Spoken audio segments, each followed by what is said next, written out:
of the ski in, ski out concept for the services in town. They're not restricted to only have services on the mountain, but they can come in town for lunch, shops, etc. That's very important. They serve the public at large, not just the town.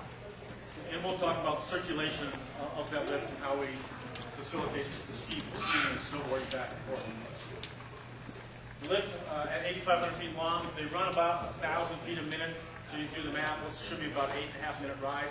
It's probably going to be more like a 9 or 10 minute ride. Being it's about 1.5 miles. It'll motor you right along.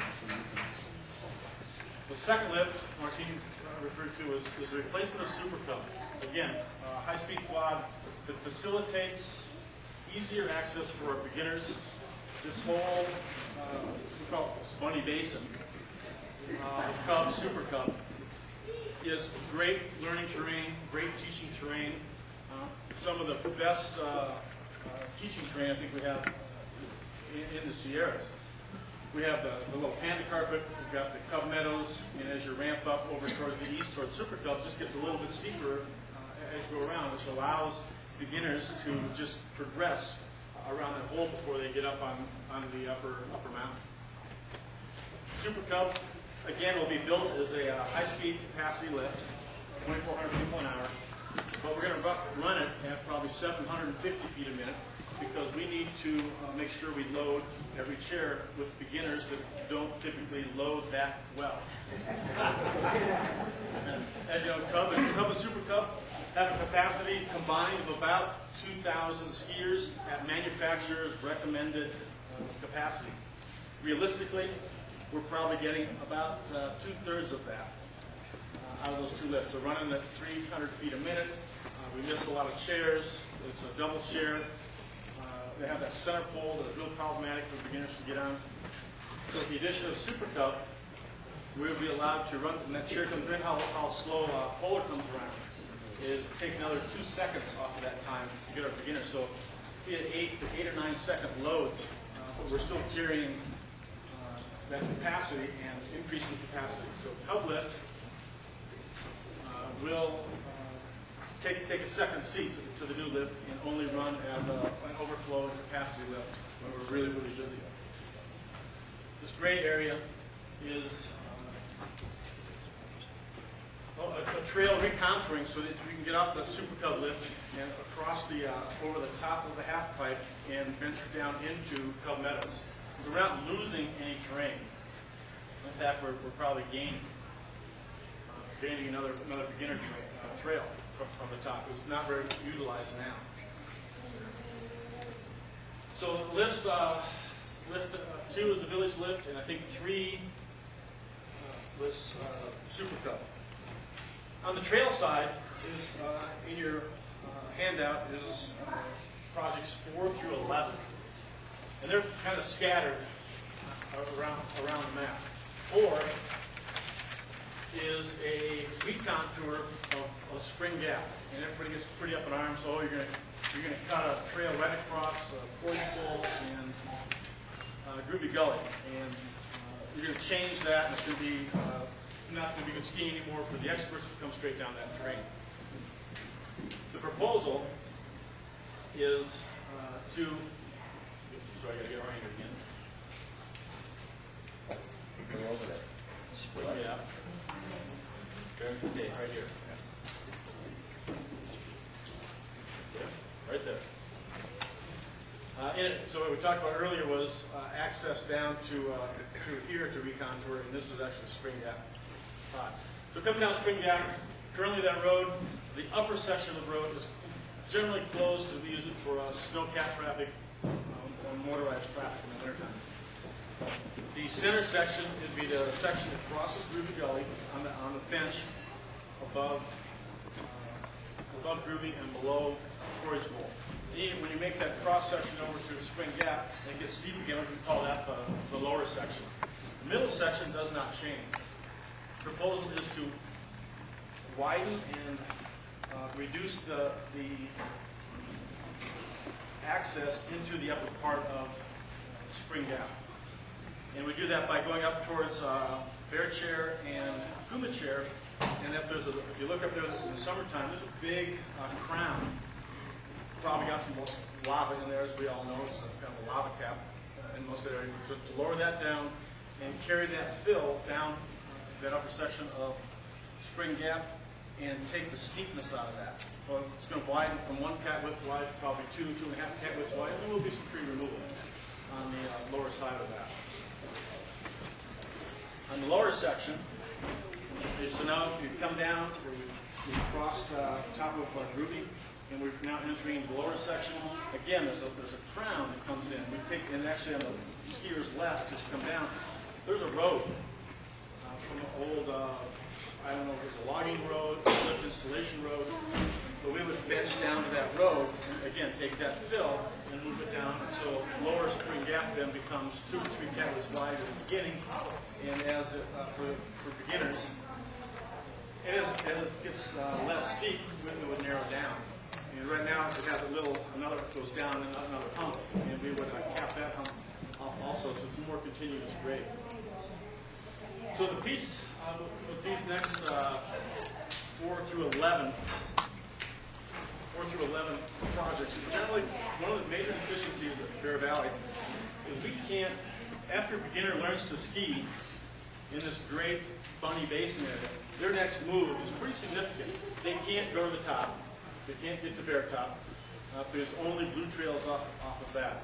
Off of Koala Lift, there's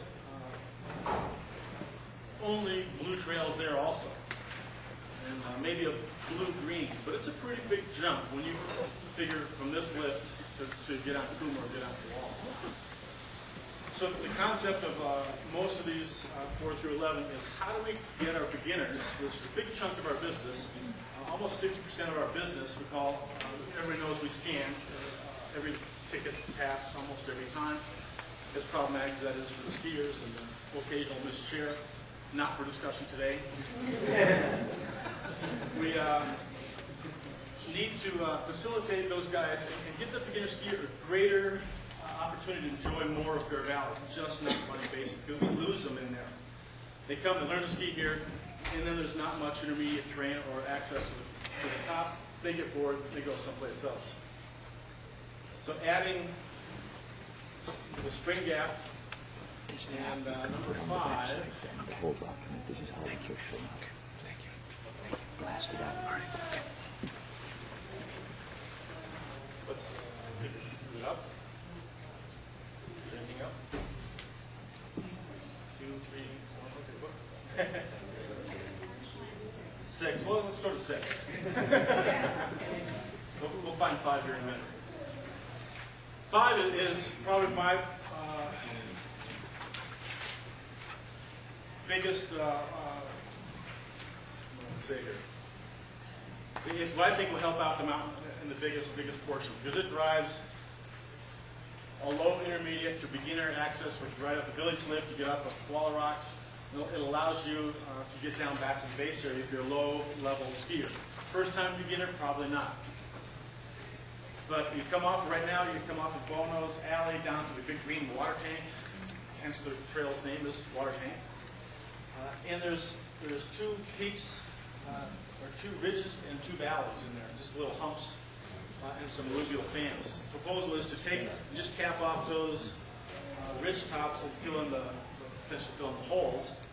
If you know there's a tree island right there in the middle, that tree island will stay there. And then to the right of that will be the low intermediate beginner terrain. To the right of that, no change. Hey, Jim, there's 2 4s. 4 here, and then 4 down here. Okay. So that must be close to 5 is the west. Good jump. So let's see, 6. We'll jump back to 4 or 5 prime. On the Moke, it's a Moke West. We'll call it widening. And when you come down Moke West, it makes that nice wide open trail, narrows down into the road, and then you ski out onto the Moke pitch there, Moke Ridge pitch. And even the intermediate skiers stack up right there because it gets relatively steep. Proposal then is to do a kind of end around and make an island of trees to the left of McCalmy West and drop down towards the zones a little bit and cut a trail through there that will merge right at the top, just a little bit above West Ridge, and bypassing that whole big pitch. Does a number of things for us. Off of Bear Top, at the end of the day, when Polar Express is pumping 2,400 people an hour up out of the backside because it's 3:30 and going to close, those intermediate skiers, because most of this train, 90% of this train is intermediate, usually head down Moke West. And from 2:30 to 4 o'clock, it is LA rush hour traffic. With the inclusion of this, it gives us one more avenue to divide that density, gives our and a bigger, better beginner access down throughout the day. We did 6, putting 7 up. 7's a skiway. Again, focused on that beginner green skiing. Village lift, deposit skiers at the top of Koala Rocks, which is just behind the top of Koala unload area, top terminal. This is the 2.5-mile trail Martine refers to. And once you get off the top of the village or town lift, you have 2 choices. You can either drop into the mid-mountain base area, or if you're intermediate or if you're a low intermediate beginner skier, or you can take head down Bono's and head down towards the shop on the right-hand side. There's on the skier's right, there's a little turn that's currently closed because, again, it's motorized. We propose widening that access and going, taking a right-hand turn and just towing, carrying the tow slope around the vehicle maintenance shop and tying into the summer access road right where the bus lot is. And this essentially follows the existing road that's already there, which is combined with the wastewater discharge line that comes down from the parking lot and joins the village line. So there's 2. If you've ever been on that road hiking, walking, it seems like it goes uphill a lot, but it does this. But the sewer line does this. Because, well, we all know why it is. So between those 2 corridors, that's how our trail will follow. So that's the skiway.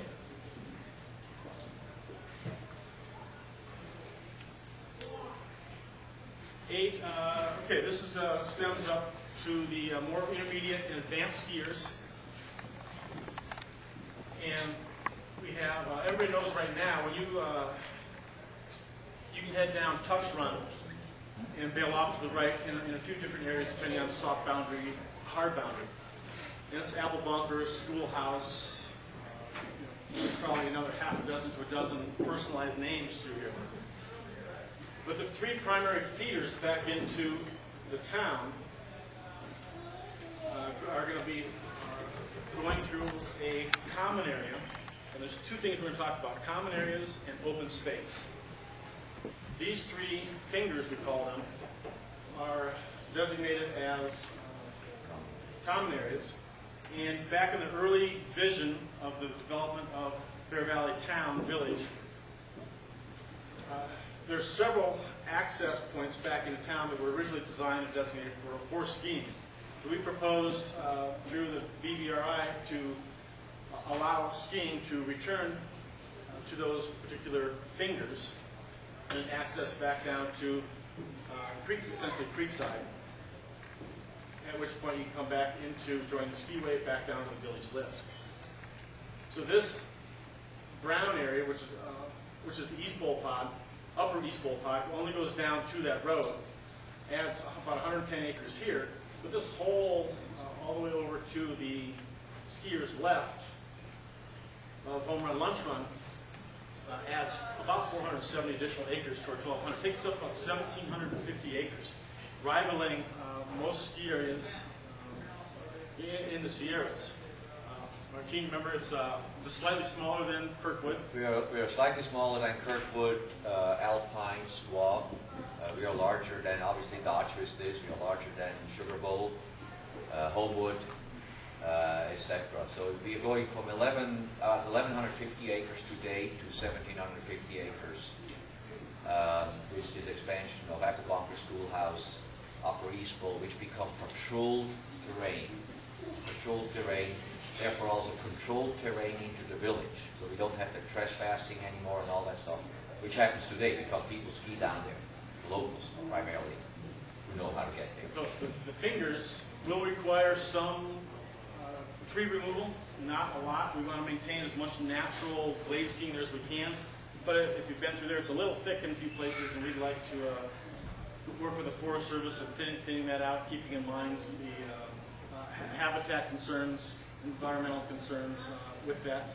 Additionally, as we all know, Bear Valley has gone through a transformation the last year or two for fire mitigation and trying to reduce the fuel loads on the ground and close to the ground. So we would take that same concept through this area. Good news is that in the East Bowl pot itself, we're going to do very, very little, if anything. That's such great. I've probably spent 40 or 50 days over the last couple of winters skiing all this in here. Telemark skiing, skinning up, coming back down to some balance. It's relatively short. It's probably the same vertical as koala lift, 500 vertical, 500-600 vertical.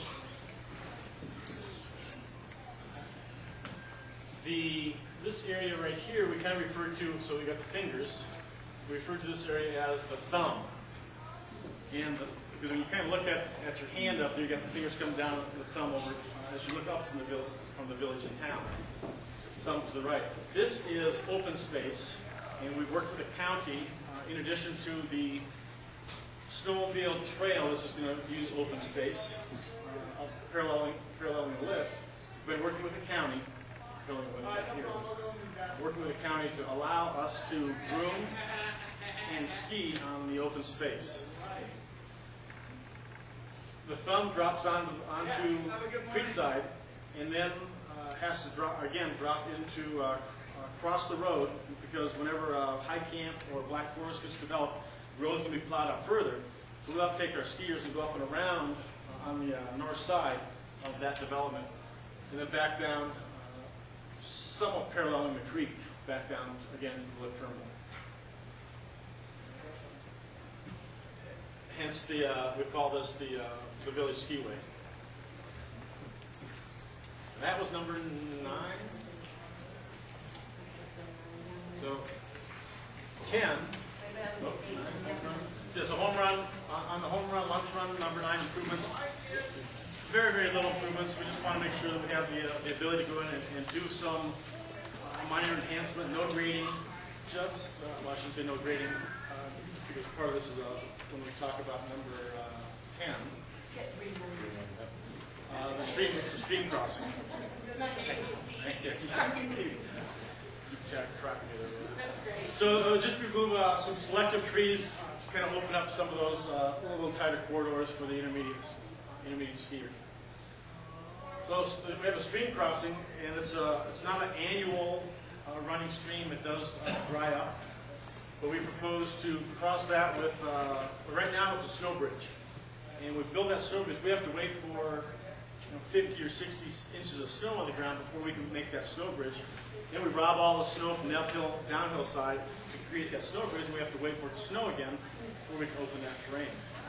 By coming in here and bridging this stream, whether it's a culvert that just sits in there that we can just push snow over, that takes a lot less snow, or is it an actual bridge structure, yet to be determined.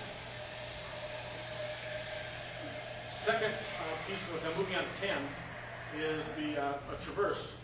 Right now everybody knows, again, you home run, lunch run down all the way to the, I guess it's Creekside or Creekside, there's probably Bear Valley Road there. Bear Valley Road there. Bear Valley Road there.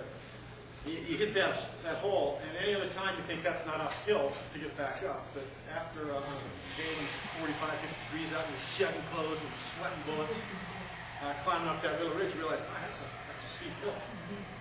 We have a proposal to take all those so-called social trails that people cut to the right above there, so to avoid that height, and they drop onto snowshoe, and they take snowshoe around and drop back onto the road. It's all downhill. So we have a proposal to take a section, and it gets a little complicated because it's county land, it's Forest Service land, and it's a private little, private finger of land in there also, of about 10 20, feet width. 10, 15, 20 feet.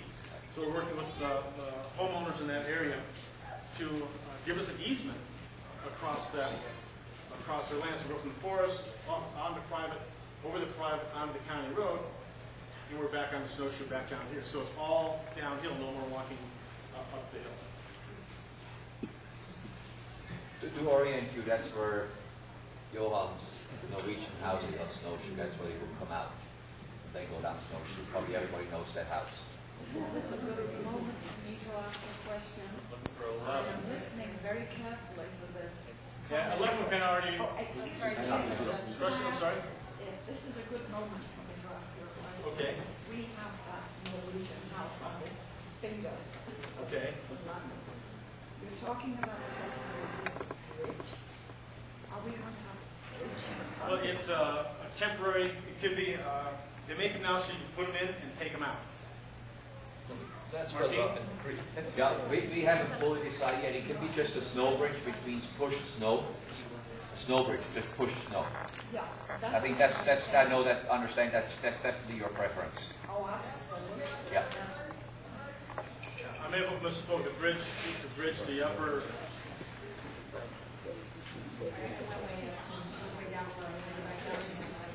yeah, What Jim was talking about is a different creek. That's the creek before. yeah, this is the creek bridge. Okay, I apologize, this is the creek, you know, to bridge this creek is different than bridging, I use that word bridging because we have that dip. Whether we go with the snow road, or a temporary culvert that goes in, so it doesn't, again, so it doesn't take so much snow. So that's when the culvert, and then the snow melts, culvert comes out, and it's back to its natural state. Sorry.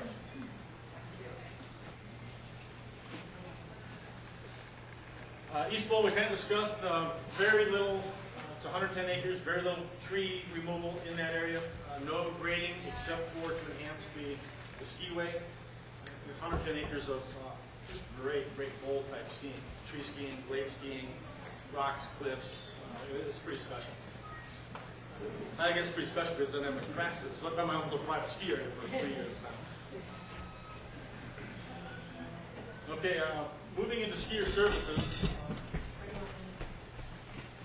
is 12, which is the Mountaintop Lodge, or Martin's Chalet. Again, it's already in the 1995 plan with the forest.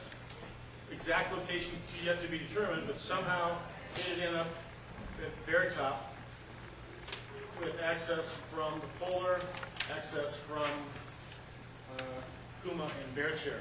Taking advantage of spending quality time up there, it's pretty tremendous views in any one direction. And now our partnership is struggling with which way do we face it to accommodate the best views. The existing bathrooms, I use that word loosely up there, would go away, and this structure would have new restroom facilities, a very large deck for outdoor seating, indoor seating, a kitchen, cafeteria, and maybe a small maintenance facility. So just to recap, we've got four categories we're looking at. We're looking at parking, lifts, trails, and kind of guest services. Is there 12? Is there only one 12? Okay, yep, there's only one 12. And each one of those is driving a specific deficiency in the resort as we move forward. Some are correcting from what we inherited, some present day, and trying to project what we're going to need in the future. So now we can take a few more questions. Yes. And I'm a little hard to hear you. So. First question, I quickly looked through your printouts, and I see that you've made comments on capacity of cars and the ski lift usage, but what is your overall intention in terms of use of the mountain in terms of people and people capacity? There's no mention of that in here at all. So I would like to have that answered. And number two, you indicated that there was an advantage that it would improve use of the town by skiers. Is there plans here to have parking in town for people to use day lift tickets to go up to the mountain and access the mountain? So those are my two questions. So the two questions are, what about skier capacity of the mountain in general? I'm sure the question stems from how crowded day lodge gets. Second part of that is the day skier parking, potential parking in town itself. You got that right? That's correct. I'm going to talk to your capacity issues for skiers and snowboarders. I'll turn the floor to Martine on that. The day lodge, while not specific in this plan, is problematic. On a busy day, we're maxed if it's snowing out. If it's a sunny day, I equate this to the sprung structure, the tent that went up 2.5, 3 years ago. The sprung went up, and I'm a hero on a snowy, rainy, crummy day. Because we can seat another 125 people indoors. On a sunny day, I'm a schmuck because we reduced outside seating. So it's kind of a catch-22 there for me. But the building itself is very challenging for capacity and space. So there's a proposal to enlarge that building, and it's not in this plan because it's already approved in the master development plan. So we didn't include it here. So there's three levels of potential. Maybe I'll Yeah, turn it over to you. so when we look at the lodge, the day lodge I'm talking now, there are several opportunities we are exploring in terms of remodel, but they all entail to add some square footage of service facilities within the current footprint roughly. So that's why it's not in here, and it was in the previous master plan already approved. But it's really a remodel to make more efficient use of the day lodge and add some square footage. For the service, that's one item. The second item to accommodate additional people is to build the Bear Top Chalet, so we can start to diversify crowds better. On certain weekends, lunch, it's really packed down in the day lodge. So we want to give people more opportunities to go up on top of the mountain as well as in the day lodge. Let me answer the question regarding parking, and then we'll get back to the capacity issue, because I think I know what your question is. The plan is that there will be no day skier parking in the village. The village development, the condos will be self-sufficient in parking, and with the condo development, or with the village development, there will be the same amount of parking, public parking provided for homeowners as there is today. So pretty much a 1-to-1 ratio. That parking will, however, be underground, which should benefit every homeowner. So what we have today in parking, we will have in parking with the development. Not more, not less. But the target is day skiers will not park in the village, and we will have to have some traffic control in place for that. They will go on the mountain. But with the village lift, they now have the opportunity to have lunch at headwaters, rather than, because right now it's only a bus service, which, you know, it's kind of a little laborious. It takes you an hour to get around if you hit it right. If you don't hit it right, it might be 1.5 hours. And if the snow is bad, it might be longer because they have to put chains on. So the goal is that you know, with a village lift, people actually can come down here, they can have lunch, day lodge, they can have lunch down on top of the mountain, or they can have lunch in the village, which benefits the economy of the village, I think, to a great degree. But no parking in the village for day skiers. They will be on top of the mountain. What the village lift will also do, and you know, one can discuss these, debate the data, that it will prevent from village people driving up to the mountain. There is a certain amount of people today, they don't use the bus, they drive up to the mountain. So we are actually freeing up some space up there, because now with the village lift, they can take the lift up to the mountain. They don't need to drive up there necessarily. So I think there will be some additional parking opened up. To put a number on that is very difficult, because people, the homeowners, condo owners, or people who come overnight, you know, renters overnight, will not have to drive up to the mountain. They can just go onto the chairlift and go up. In terms of, did that answer your question on the parking? Just one follow-up there. If you're not a skier and you're in Bear Valley, will you still have a bus service? We will still have bus service, yes. Go on. There will be a bus service. But, you know, if somebody on a nice day can also take the chairlift will be a load down chairlift as well. So you can take the chairlift up and down as well for a hike. So once you get to the top of the mountain, if you're Yeah. not a skier, what are you going to do? Make it to a nice hike. No, I understand. But if somebody, I mean, there are options. Okay. The options are to do. It's all for beginner skiers. They can actually take the chairlift down if they are not comfortable skiing that. But the bus service will continue. Well, the real question I asked was not so much capacity services on the mountain, but you mentioned earlier that you scan every ski lift ticket. So you must know how many people you accommodate over a season. And I would like to know if you've anticipated or projected We what are your hoping. increased skiing capacity Right. will be for the winter. That's what I'm getting at. We have right now, we are running around 130,000 skier days, in that range, between 120, 130,000 skier days. I hear from people who have been here 20, 30 years ago that the mountain was running at 200, 250 skier days. The county might not have been as accurate, but Clayton probably can talk to that. We hope, we have no congestion issue on the mountain except on the beginner runs right now, beginner lifts. That's why we make a change there. We hope economically that the skier days will go up. So what are you projecting? We hope, right now 5-year projections are in the 160 to 180,000 skier days. That would be good.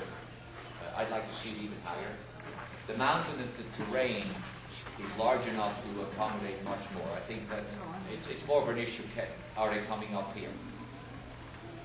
We have plenty of capacity. If you look at the lines, except for the beginner terrain, again, Cup, Super Cup is a disaster. But the rest of the lifts, I've never seen, since I'm up here, anything more than about 7 minutes on the 1 or 2, 3 feet days in the winter. With the backside now, a high-speed quad and capacity days, we open the triple. It actually diversifies very, very nicely in terms of capacity. And we are opening 470 acres more of patrolled terrain, again, to boost the crowds out. Yeah. Are there any plans to during the summer? We have not really looked at these plans yet at this point in time, so they're not in there. That's something which we might or might not look at on the special use permit down the road. We'll know yet. To do these assessments is very complicated in terms of economic evaluation, so we don't know. But the lift can run in the summer, obviously, like anything else. We have run the triple, I think 4 or 5 years or 6 years ago once for events. There was a downhill event. Mountain bike downhill, not a downhill ski event. In the summer it's hard to downhill here. It's kind of crunchy. But there was a mountain bike downhill event perhaps 7, 8 years ago under a special use project. Patty's here, she could answer that. Huh? If Patty Cleary was here, she would answer that. I can't. No, I remember when it was. So that has happened in the past, but it's not in the plan at this point in time. Yeah. Good question. Yeah. When is all this going to happen? Currently, as we look at the EA, the proposed action and the EIR, the two are somewhat connected, obviously. We will have the EA completed and certified sometime in the first quarter of next year. It'll take scope for plan. The EIR going public from the county, again, that's the county, going public in September. We expect roughly the same time frame. If you then translate that time frame into construction time frames, it is that we would start construction in the village in 2010 summer. Right, that's about it, and it's a per phase, a 2-year construction phase. So the village lift will be in and operational in that plan, and that plan looks very feasible for the 11-12 season, that winter. So it's a 2-year construction time frame. Some of the proposed actions, depending on the economics, we might do earlier, like Super Cup. We might do earlier than that. It's not tied to the village. And some of the expansion we might do earlier. But when we have everything approved, we'll start to put the economics behind it and the roadmap and start to execute against it. But it's really going to be driven by economics.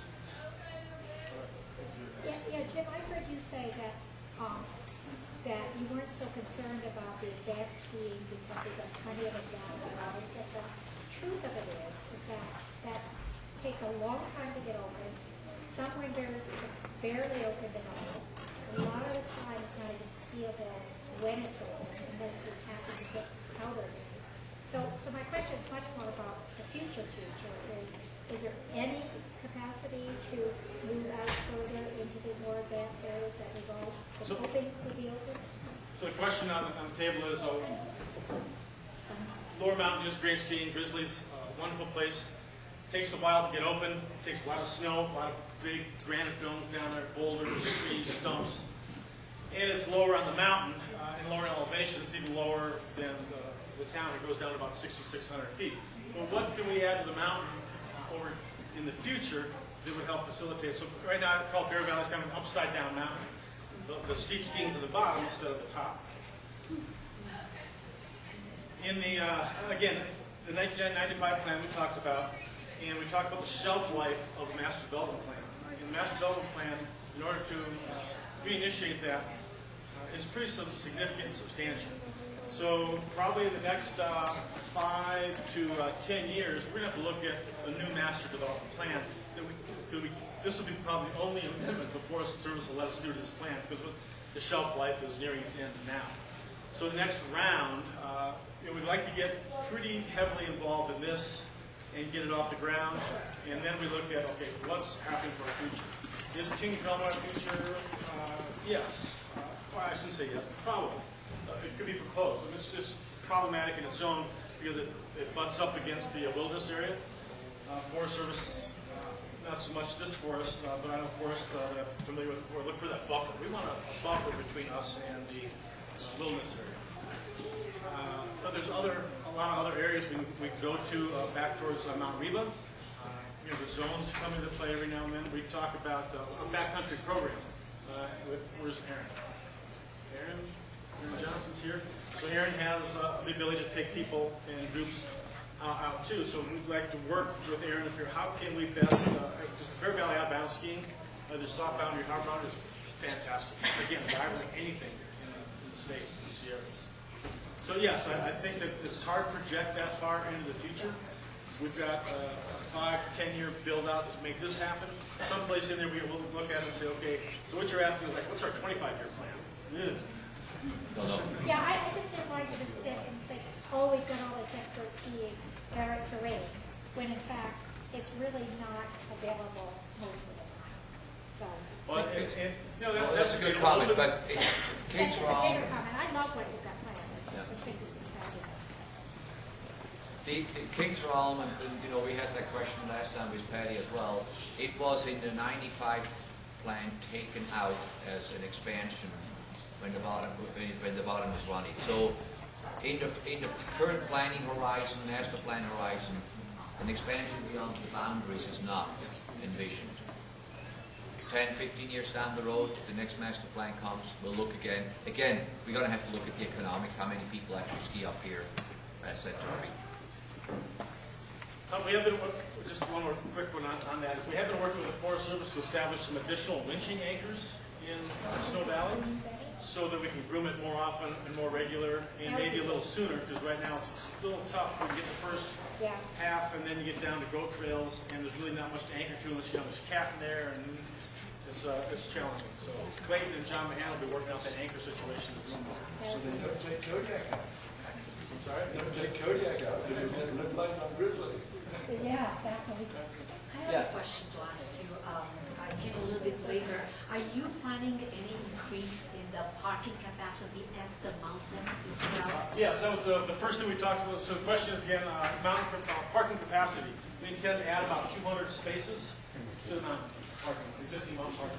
And question number 2, how do you plan to traffic to enforce the day skiers from keep them from coming into town and parking here? Yeah. So the question is, how are we going to prevent day skiers from parking in the village? Okay. That's through parking, through traffic control. We might have to have a person there. We might have to have access tickets to the village. There are a lot of different means where you can prevent that. Huh? Well, no, I'm saying there are a lot of different means to prevent that day skiers come into the village. We have to look at which technology we're finally going to use. We haven't decided that yet. I want to say a little bit about the parking and the information that's in the packet. It talks about the parking that's occurred over the last, 7 years or so. I can't remember how many, but and it shows that the parking capacity has only been exceeded one time. So from the Forest Service standpoint, even though we recognize that there's a parking issue, it's we don't want to go and develop another big lot over here if we don't have to. So parking it's hard to justify opening up the lot that was foreseen in East Pole if you don't have on paper you don't have an issue. The reality is that parking has been an issue, and so that's why we're trying to use the existing lots to expand them. And hopefully that's going to be enough. If it's not enough, we'll have to do something else in the future. We don't want to put a huge parking lot out here in this undeveloped land if we don't have to. That was foreseen in the earlier EIS, but from a resource management standpoint, there's no reason to impact that land. So that's something that if there's an apparent conflict in there, you're saying most people here probably feel like there's a parking issue from the numbers in the proposal. It's hard to justify opening up new lots. That's why the minor expansion was 217 spaces. Something like that, yeah. So, we hope that that's going to be enough. If it's not, and if they're successful and the use goes way up, then we'll have to look at something in the future. But you're talking about parking at the mountain, not parking in the community. Right. I think Rick Fitz, president of Dundee Development, would like to take a shot. There's one other point here that the consultants at the Forest Service wouldn't allow us to put in the plan because it's such an unknown quantity. But to me, our best prospect to sell real estate to is someone who's already been coming to the mountain for many years, just stands to reason. So that person who used to drive and park up the hill will now be parked in town under his condo. We said 100 people, but it could be 300 or 400 cars. That's kind of the extreme. But again, we don't want to build a huge parking lot up top and then find out there's a whole lot of people parking down here under their residences, not the day skier. It'll take the load off. Again, it's kind of an unknown quantity. So the other piece is this is kind of this connected action and cumulative effects. So if we do something on the mountain with the village lift, what other impacts are there that creates? And that I'm going to have to refer to the EIR as part of county process to address that. Since it's not part of the EA and not directly part of what's happening on the mountain, kind of those connected actions. So that'll be covered in the EA. Oh, I'm sorry, the EIR. EIR, yeah. Any other questions? Yes. So according to your last comment, the whole point of all of this development is to sell real estate. I mean, that's what I think. I just want to be clear about it. There is a profit motive here, you probably suspect. But at the end of the day, one of our big goals also is that this area has grown, that it's a better place, and that it can sustain itself. And one of the mistakes that developers constantly make in these things, they come in, they do some real estate, they make some money and they go away, and they've got this ski hill now with all this phenomenal infrastructure and not enough people to support it. We're not going to do that. So what both these gentlemen are saying is it has to be done together, it has to be intertwined. The decisions have to justify each other.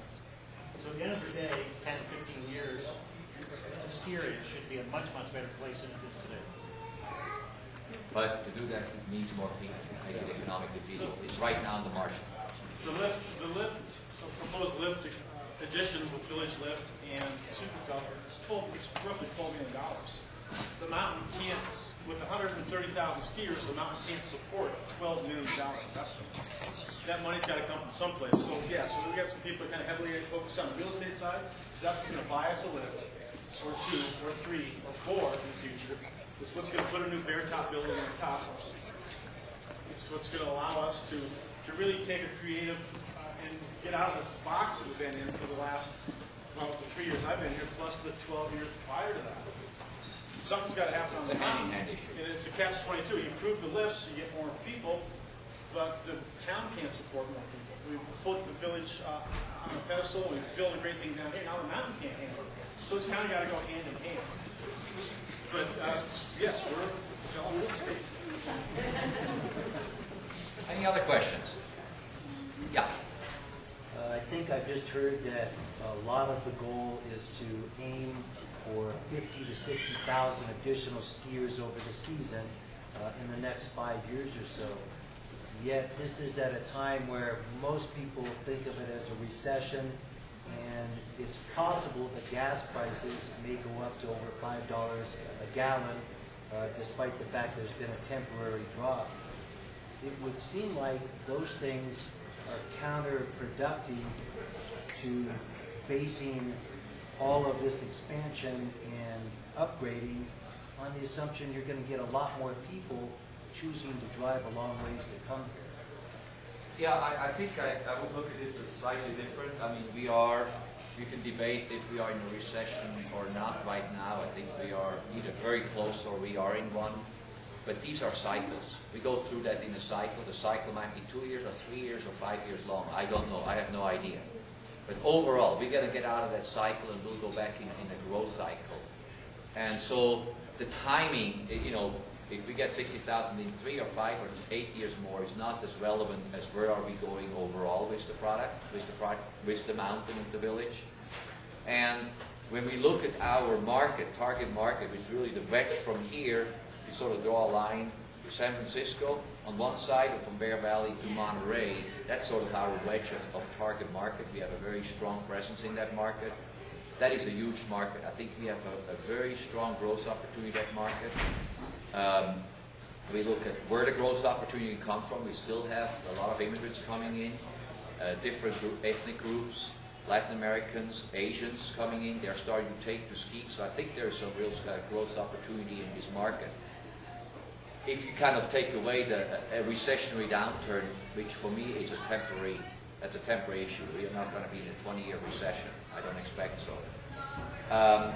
In terms of gas prices, I think that will have an impact. We don't know yet. I don't know exactly where that's going to take us. It can have a positive impact because people who were flying or driving far away might go closer. We are 10 gallons closer than Tahoe to the Bay Area. One of our new marketing Thinking that. right, Rosie? Free listing. Big billboards. Yeah, 10 gallons or 17 gallons closer. I believe personally, I'm European, I believe the gas prices will continue to rise. And so what that also means that what we have to do is we have to look at alternative means of transportation to bring people here.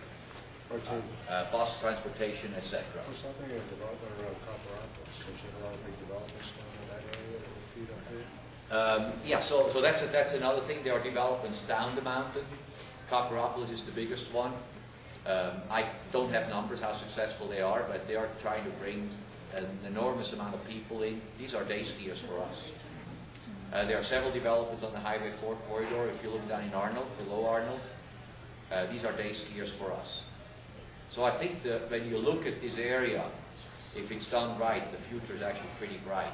And we are the closest significant ski resort to the Bay Area. The closest. On a good day, an hour closer than Tahoe. On a medium to bad day, 6 hours closer than Tahoe. That's huge. That's huge. And so that's why, and in the Central Sierras, we are by far, I think, the best terrain ski area, especially with all these proposed actions. Did that answer the question? Yeah. Yes, I'm wondering, you talked about day skiers and having a park at the mountain, but I think for the economic development of the village, a lot of those people might want to come and have dinner here before they drive down. And not having parking here, I'm wondering if we're eliminating a business opportunity for people to stay in the village, shop, and dine before they leave.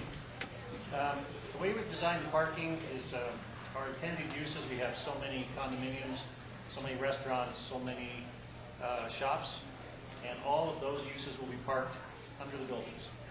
So you come down to dinner, you will park probably under the building in which your restaurant actually is. So that use is taken care of. But the day skiers got to park up on the mountain. Correct. So they drive back down to the village for dinner. If they come down, if they come in the village on their way home, they will be parked here if they're here to shop. And there will be enough parking for that. Yes. Because during the holidays, there's not parking enough for even the people who are here. So I don't know where the extra is going to come from. Well, the caveat would be to that is there is no place, including any church you go to, that can handle everybody on Christmas or Easter. And that's kind of the model that developers have to follow. You cannot build parking to accommodate your 3 or 4 crazy days. But all the rest of the days would be fine. The other item is, don't forget in the winter especially, current parking is curtailed the more snow we have. Underground parking, the whole goal is that you have the same number in a sunny day or in a snowy day. And that's being up here, you know how many parking spaces go away after a 6-foot snowfall. And until they're back open, we lose whole sections of parking space. That curtailed, if it's underground parking, that will be all gone. Is there another question? I like your concept of the village and the mountain have to have this marriage. I mean, I think that's, okay. I think that's wonderful. But what I'm concerned about is, what are you going to do in the summer? You're going to have, what is going to support the economic environment? You've got the mountain pulling people in the winter. So what is going to maintain the economic viability to keep this town alive in the summer? Good question. And I think that's something that really needs to be addressed, because right now, since I now understand the mountain owns the lodge, It's all owned by the same partnership. so the same partnership. So you are the people that are kind of saying that we have to come up with another access to the west side, is it Creekside Drive? You're proposing one access now in the winter. It's all one group here that's making this decision.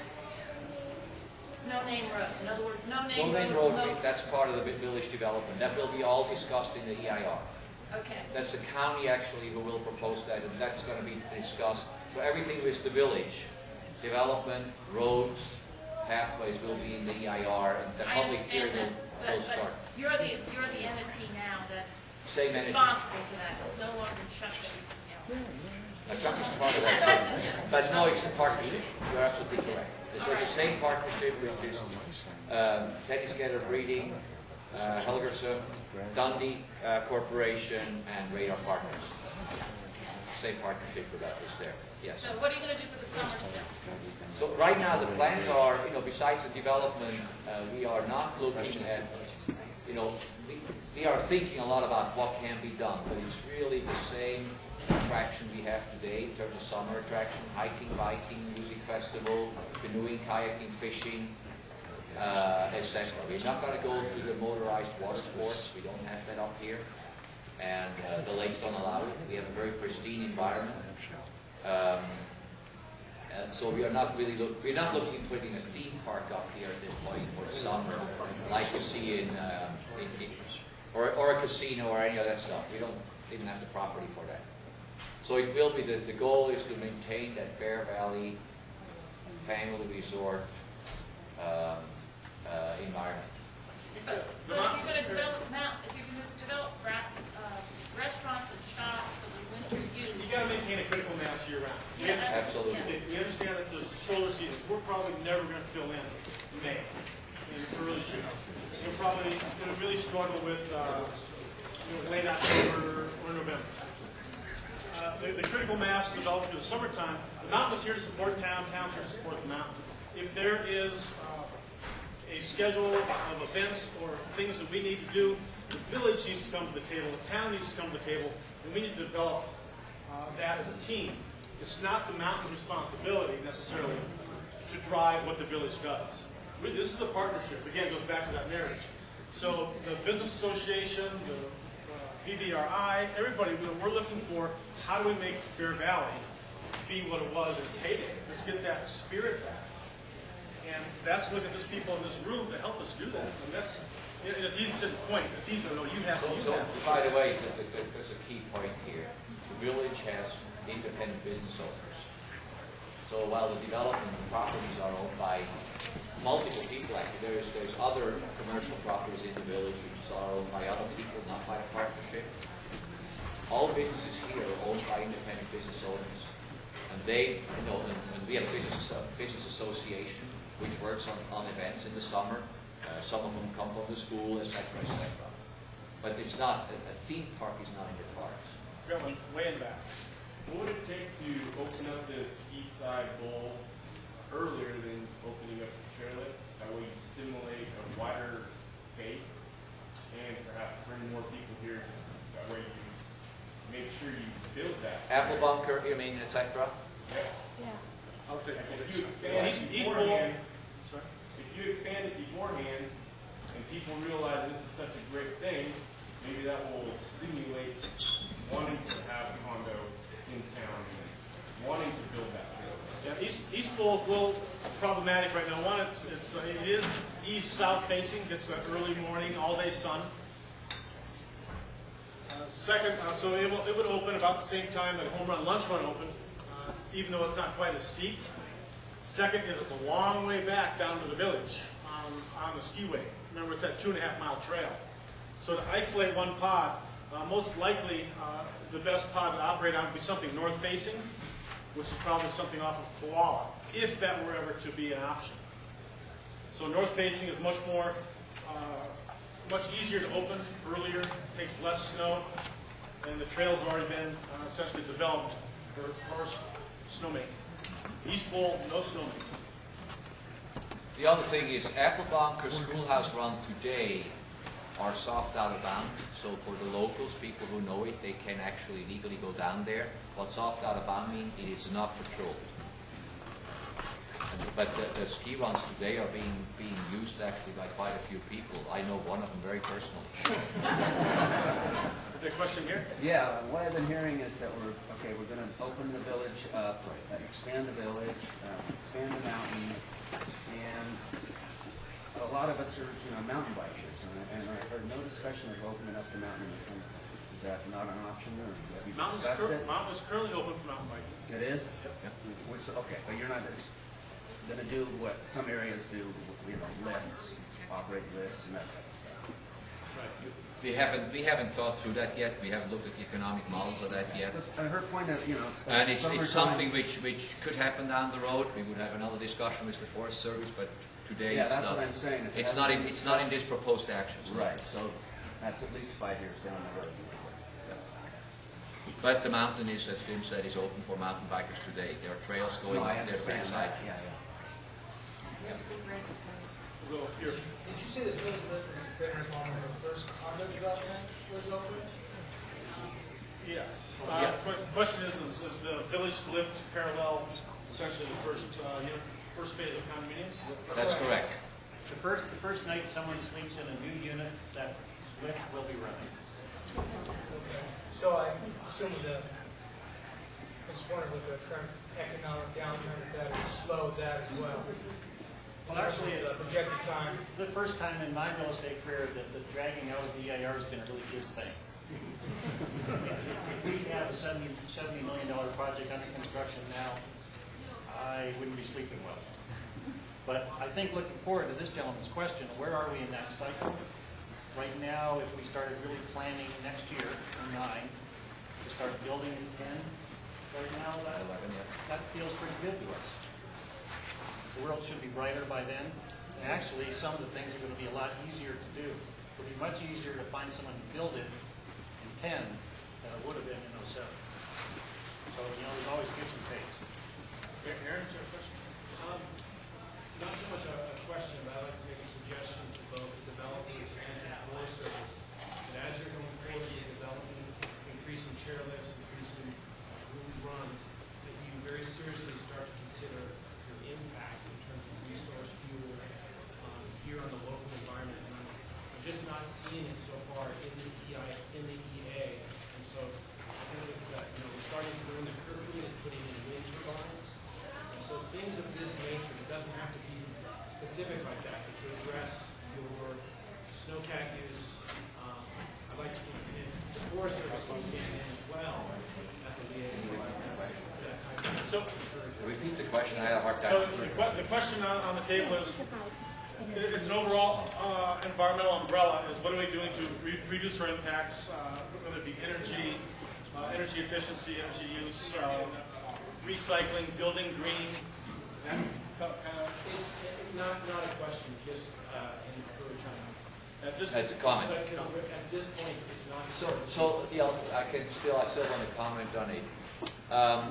We are looking at various alternatives in terms of providing energy on the mountain, energy in the village, which is obviously not in the EIR because that really doesn't have much to do with expanding use. It's what kind of energy sources we are using.